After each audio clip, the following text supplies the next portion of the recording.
হে everyone, আসসালামু আলাইকুম। আজকে আপনাদের সামনে ছোট্ট একটা মিনি ব্লগ নিয়ে হাজির হয়ে গেলাম।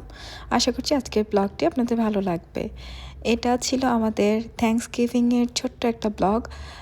আসলে সেখানে তেমন কোনো কিছু আমি রেকর্ড করিনি, জাস্ট থ্যাঙ্কসগিভিংয়ের জন্য যে টেবিলটি সাজানো হয়েছে সেটি শুধু আপনাদের সাথে শেয়ার করছি। আশা করছি আপনাদের ভালো লাগবে।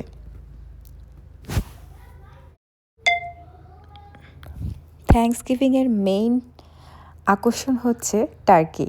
তো আমাদের টেবিলে সবার প্রথমেই বড় বড় দুইটা হালাল টার্কি বেক করা হয়েছে।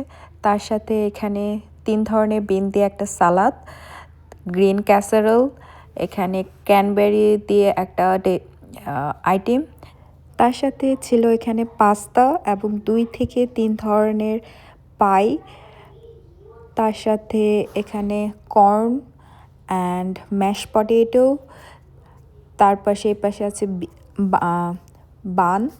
এই ছিল আমাদের থ্যাঙ্কসগিভিংয়ের টেবিলের মেইন আকর্ষণ। এখানে অনেকেই থ্যাঙ্কসগিভিংটাকে আবার ফ্রেন্ডস গিভিং বলে।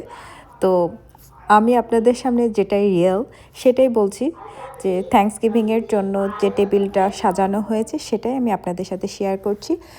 তার সাথে আমাদের মেইন ডিশে ছিল চিকেন, বিফ, রাইস এবং ডেজার্টে ছিল পুডিং, যেটা আমার একদমই রেকর্ড করা হয় নাই। আজ এ পর্যন্তই। আল্লাহ হাফেজ, আসসালামু আলাইকুম।